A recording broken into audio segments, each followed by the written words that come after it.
ज्या दिवशी त्याला जायचं होतं दुसऱ्या दिवशी त्याच्या आदल्याच दिवशी त्यांची तयारी झाली ती आपण रोड जायचं, बाय रोड जायचं. सर्व बॅगा गाडीमध्ये टाकल्या आणि प्रफुल्ल पटेल साहेब परत तरी फोन आला होता त्यांना तर माझं काहीतरी काम वाटे मंत्रालयामध्ये त्याची फाईल क्लिअर नाही म्हणून त्यांनी सेक्रेटरीला फोन लावला आणि सांगितलं ते कागदपत्र घेऊन ये, परत मी आठवड्याभर काही इलेक्शनला जाणार आहे, ती फाईल आणणार 7:30-8 वाजता. तर त्यांनी परत त्या ड्रायव्हरला सांगितलं बाबा सगळ्या बॅगा बदलून टाक, आपण जे चॉपर घेतले चार्टर्ड फ्लाईट आहे ते उद्या सकाळी 7:30-8 वाजता सांगा. त्या बॅगा त्यांनी परत काढल्या. श्रद्धांजलीच्या कार्यक्रमामध्ये ज्या मी वक्तव्य केलं होतं त्याच्या अनुषंगाने त्याचा विपर्यास्त करण्याचा कार्यक्रम काही लोक करतात.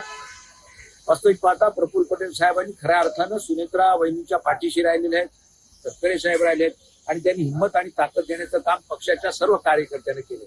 आणि अशा अवस्थेमध्ये ही जी भूमिकाच्या आपल्या याच्यामध्ये मांडली जाते ती फार चुकीची आहे.